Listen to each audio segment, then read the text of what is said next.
नमस्कार दोस्तों, डिवोशन दुनिया में आपका स्वागत है। तुलसी के पास दीपक जलाने का क्या फल मिलता है।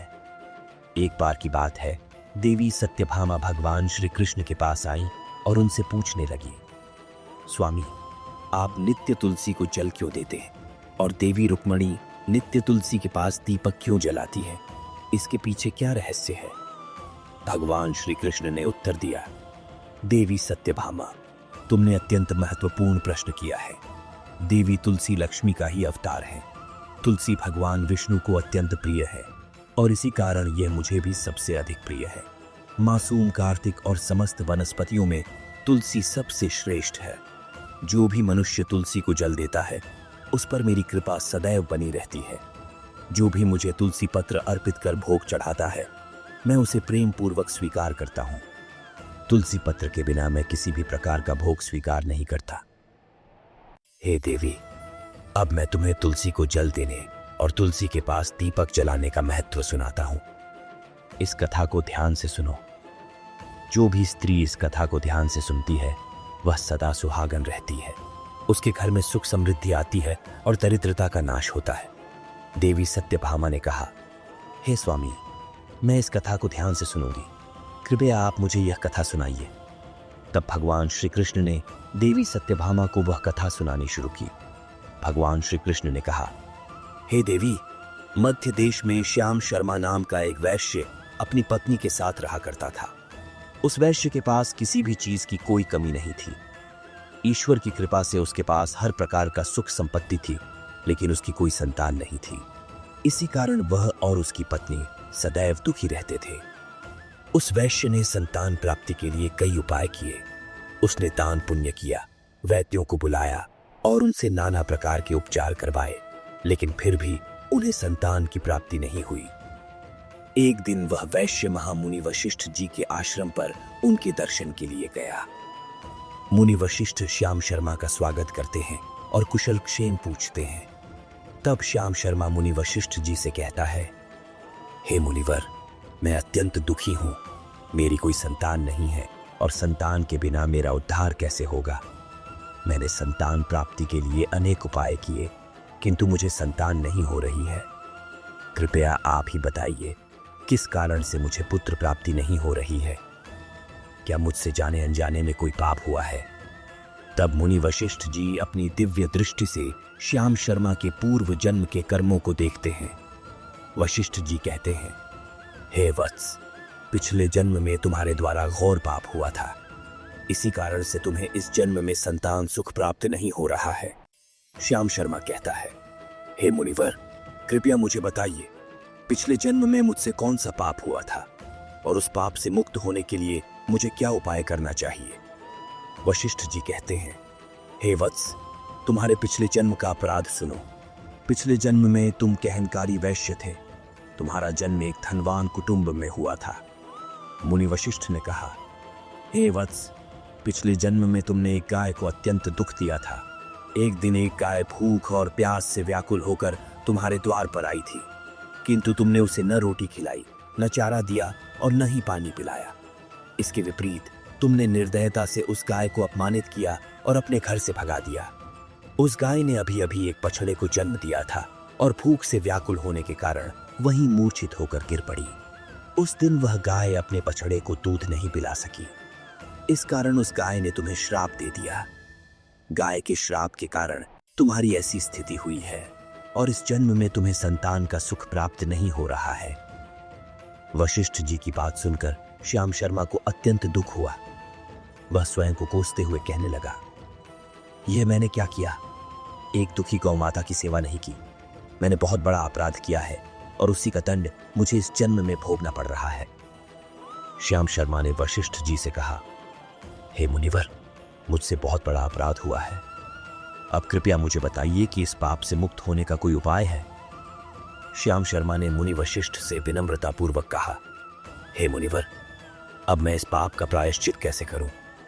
कृपया आप ही मुझे मार्गदर्शन दीजिए। मैंने जो अपराध किया है, उससे मुक्ति का कोई उपाय अवश्य होगा। मैं अपना सब कुछ त्याग कर भी इस पाप का प्रायश्चित करने को तैयार हूं। कृपया बताइए, मुझे संतान प्राप्ति कैसे हो सकती है? क्योंकि शास्त्रों में कहा गया है कि पुत्र के बिना मनुष्य का उद्धार संभव नहीं है। तब मुनि वशिष्ठ ने कहा, हे वत्स, इस पाप से मुक्ति पाने का और संतान प्राप्ति का एक ही उपाय है। अतः तुम्हें पुत्रेष्ठ यज्ञ करना होगा। इस यज्ञ के परिणाम स्वरूप तुम्हें संतान की प्राप्ति होगी। उन्होंने आगे कहा, इस यज्ञ को पूर्ण करने के बाद ब्राह्मणों को भोजन कराओ, वस्त्र और गाय का दान करो, तभी तुम्हें इस पाप से मुक्ति मिलेगी और संतान सुख की प्राप्ति होगी। यह सुनकर श्याम शर्मा ने वशिष्ठ जी का आभार व्यक्त करते हुए कहा, हे मुनिवर, आपका कोटि कोटि धन्यवाद। मैं आपके बताए अनुसार पुत्रेष्ठ यज्ञ अवश्य करूंगा और ब्राह्मणों को गायों का दान दूंगा। इसके बाद श्याम शर्मा शीघ्रता से अपने घर लौट आया और अपनी पत्नी को सारी घटना विस्तार से सुनाई। इसके बाद श्याम शर्मा और उसकी पत्नी पुत्रेष्ठ यज्ञ की तैयारी में लग गए। उन्होंने अनेक ऋषि मुनियों और ब्राह्मणों को निमंत्रण देकर यज्ञ का आयोजन किया। यज्ञ विधि पूर्वक संपन्न किया गया और श्याम शर्मा ने उन ऋषि मुनियों और ब्राह्मणों को गायों का दान किया। यज्ञ के संपन्न होने के पश्चात यज्ञ की अग्नि से अग्निदेव प्रकट हुए और बोले, हे श्याम शर्मा, तुम्हारा यज्ञ सफल हुआ है। तुमने पुत्र प्राप्ति के लिए यह यज्ञ किया था, इसलिए मेरी कृपा से तुम्हें एक पुत्र की प्राप्ति होगी। लेकिन ध्यान रहे, तुम्हारे पुत्र की आयु केवल 18 वर्ष की होगी। 18 वर्ष पूरे होने के बाद तुम्हारे पुत्र की मृत्यु हो जाएगी। इतना कहकर अग्निदेव अंतर्ध्यान हो गए। पुत्रेष्ठ यज्ञ संपन्न करने और अग्निदेव से पुत्र प्राप्ति का वरदान मिलने पर श्याम शर्मा बहुत प्रसन्न हुआ, लेकिन साथ ही उसे गहरा दुख भी हुआ।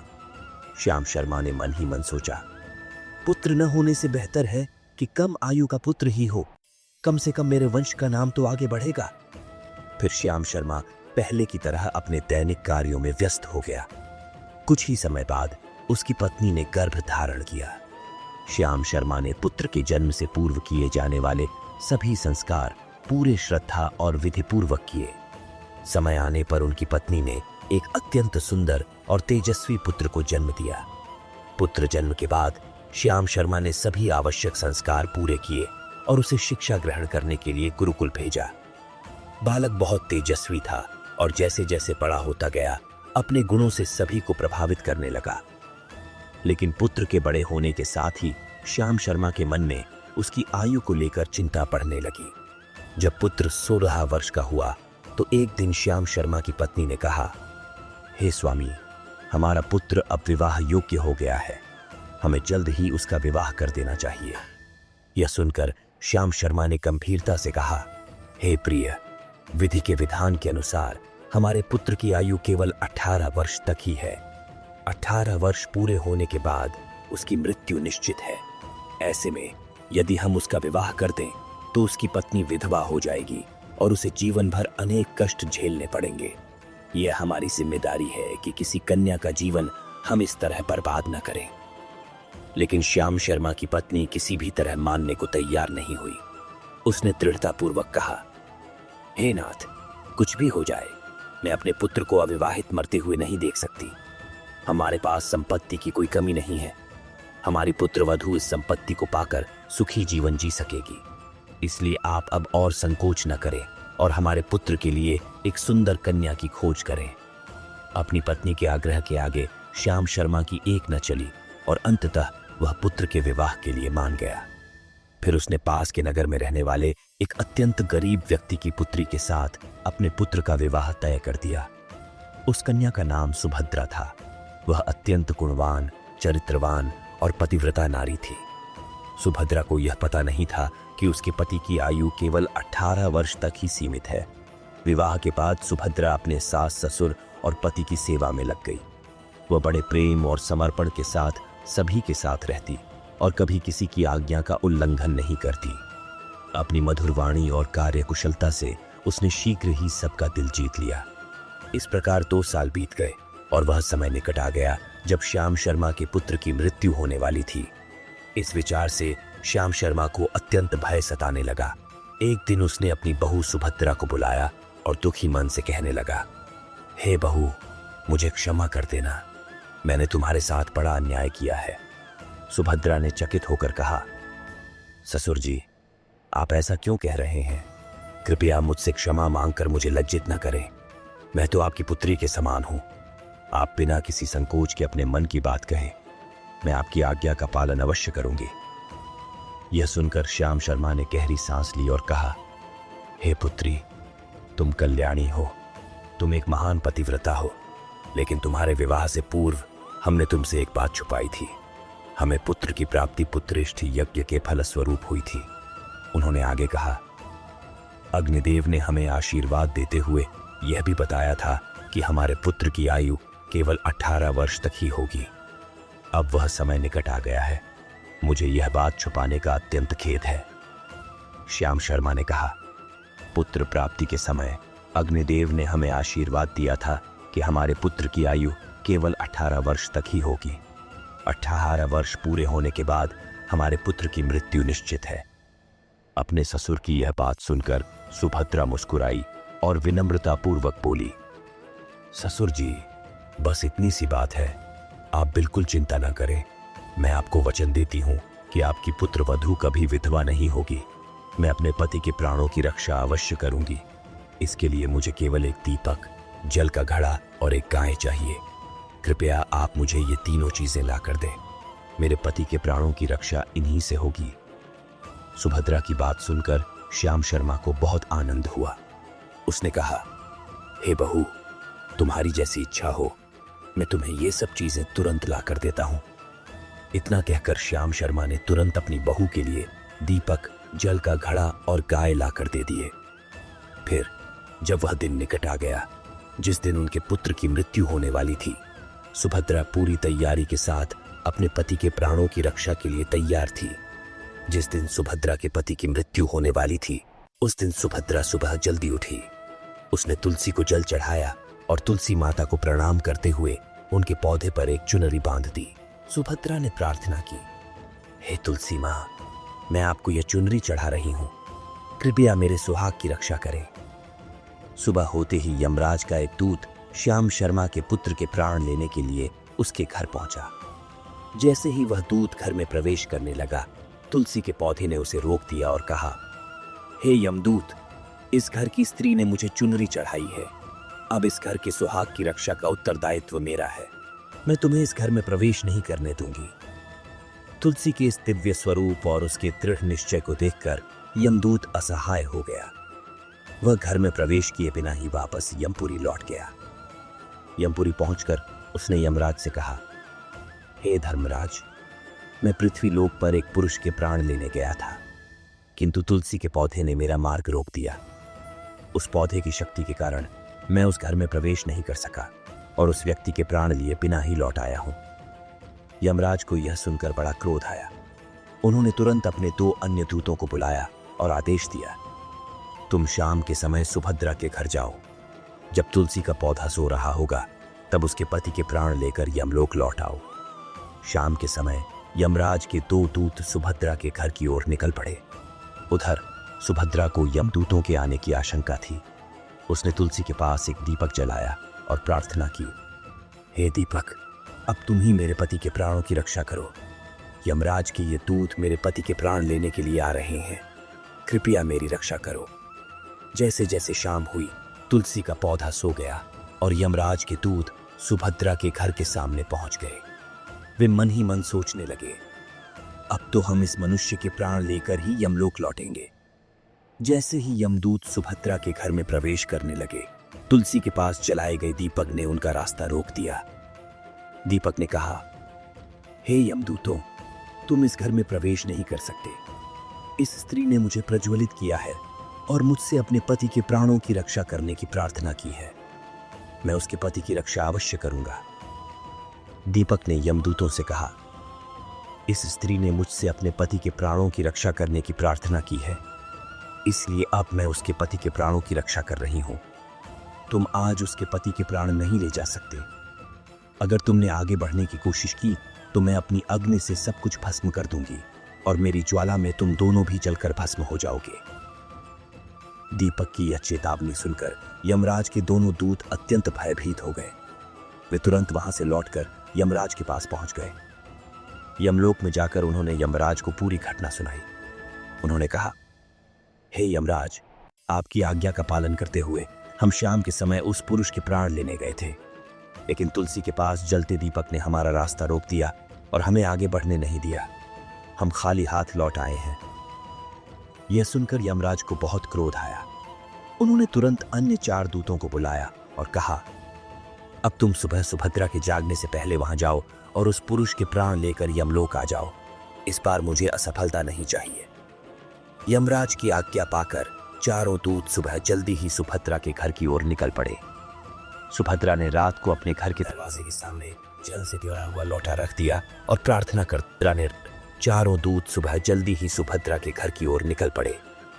सुभद्रा ने रात को अपने घर के दरवाजे के सामने जल से भरा हुआ लोटा रख दिया और प्रार्थना करते हुए कहा, हे जल, मेरे पति की रक्षा कीजिए। यमराज के दूत मेरे पति के प्राण लेने के लिए आ रहे हैं। अब आप ही मेरे सुहाग की रक्षा कर सकते हैं। इतना कहकर सुभद्रा सोने के लिए चली गई। सुबह यमराज के 4 दूत सुभद्रा के जागने से पहले ही उसके घर पहुंच गए।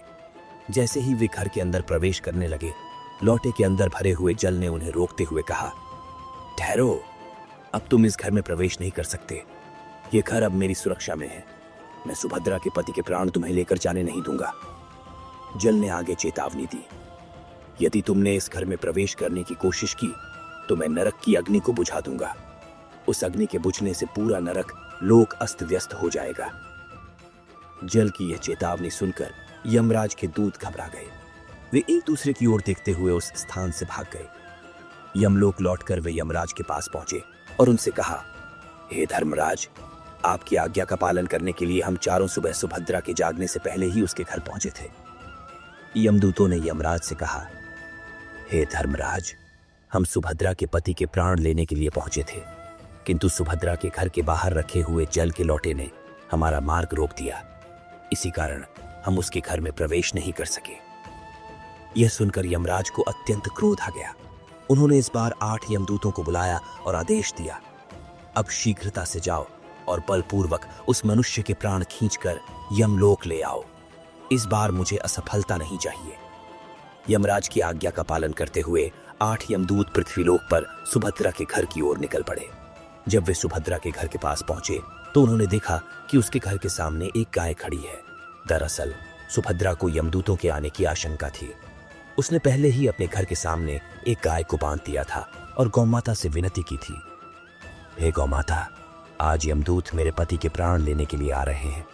अब आप ही मेरे सुहाग की रक्षा कर सकती हैं।